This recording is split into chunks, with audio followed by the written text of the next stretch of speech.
श्रीमद् भगवत गीता अर्जुन के अलावा धृतराष्ट्र एवं संजय ने भी सुनी थी।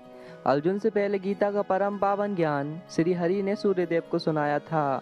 श्रीमद् भगवत गीता को किसने लिखा है ये प्रमाणिक रूप से स्पष्ट नहीं है। गीता में 18 अध्याय और 700 श्लोक हैं। वहीं गीता का दूसरा नाम गीतोपनिषद है। भगवत गीता का सार हमारे जीवन को पल भर में बदल सकता है। काल में दिया गया गीता का उपदेश आज भी इतना प्रासंगिक है कि ये पल भर में आपके जीवन को बदल सकता है। तो आज हम देखेंगे श्रीमद् भगवत गीता के वो सार जो आपके जीवन के लिए बहुत लाभदायक है। नंबर 1, अगर आप अपने दिमाग को कंट्रोल नहीं कर पा रहे हैं तब आपका दिमाग आपको गुलाम बना देगा।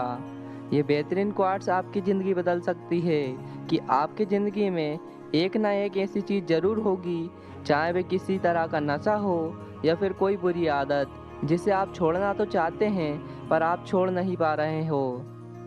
तो ये क्वाट्स उसी तरफ इशारा करता है। आपको अपने दिमाग को कंट्रोल करना सीखना चाहिए।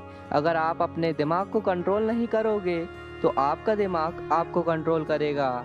इसलिए जब भी कोई चीज़ करने की सोचते हो तो उस पर विचार कर लेना चाहिए कि किया गया काम सही है या नहीं।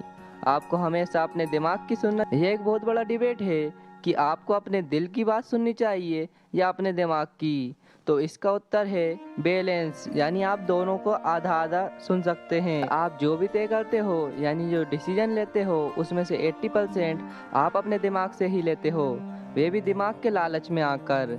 तो आपको दोनों को यानी दिल और दिमाग दोनों को आधा आधा प्रायोरिटी यानी महत्व देना चाहिए ताकि आप पर हावी ना हो और आप गलत काम करने से बच सकें। सफलता का सबसे बड़ा राज है बैलेंस लाइफ यानी संतुलित जीवन। जिंदगी का कोई भी काम होना, खाना या फिर जिंदगी की कोई भी चीज हो, हर चीज को बैलेंस मोड में करो, यानी कि ना कम और ना ही ज़्यादा। इंसान को ना ज़्यादा सोना चाहिए और ना कम, और ना ही आपको ज़्यादा खाना चाहिए और ना ही पूरा कम।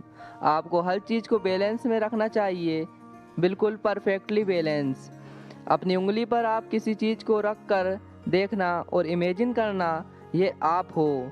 अगर आप थोड़ा इधर उधर झुके तो गिरना पक्का है, पर अगर बीच में रहे तो हमेशा टिके रहोगे। ये कॉमन सी बात है, तब भी ये बहुत ज़रूरी बात है। 3, पांचों इंद्रियों के जरिए गलत तरीके से पाया हुआ सुख शुरू में बहुत मीठा लगेगा, लेकिन बाद में वे आपको जहर की तरह ख़त्म कर देगा। इसका मतलब ये है कि गलत तरीके से मिली सुख का लालच आपको बहुत नीचे गिरा देगा।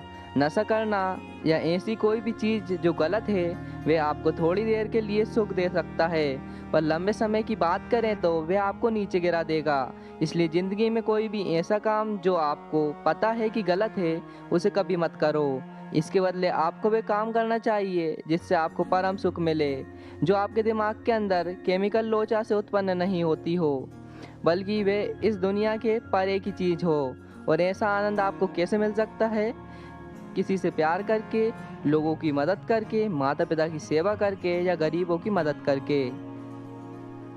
गीता के साल से जो चौथी चीज़ है जो आप सीख सकते हैं वो है इस दुनिया में वो कभी खुश नहीं रह सकता जो हर चीज़ पर शक करता है और नकारात्मक सोचता है।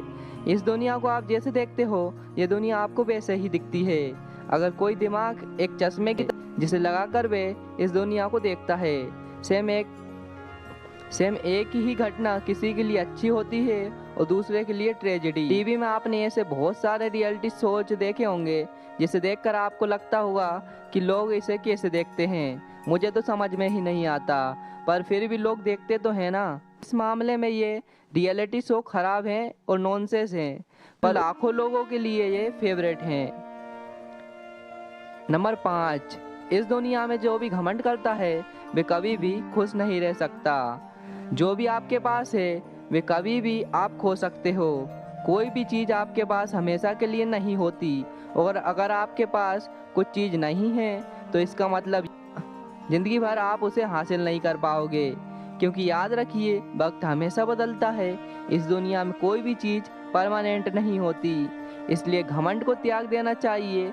घमंड को त्यागोगे तो आप ऑटोमेटिकली अपनी ज़िंदगी में ऊपर उठोगे। इसलिए कभी किसी को अपने से नीचा नहीं मानना चाहिए। हर किसी को समान रूप और अपने कर्म को करते हुए आगे बढ़ते रहना चाहिए। तो कि ये 5 सीख आप अपने जीवन में अपनाओगे और अपने जीवन में बहुत कुछ बदला पाओगे। वीडियो अच्छी लगी हो तो लाइक कर दीजिए और चैनल को सब्सक्राइब कर लें।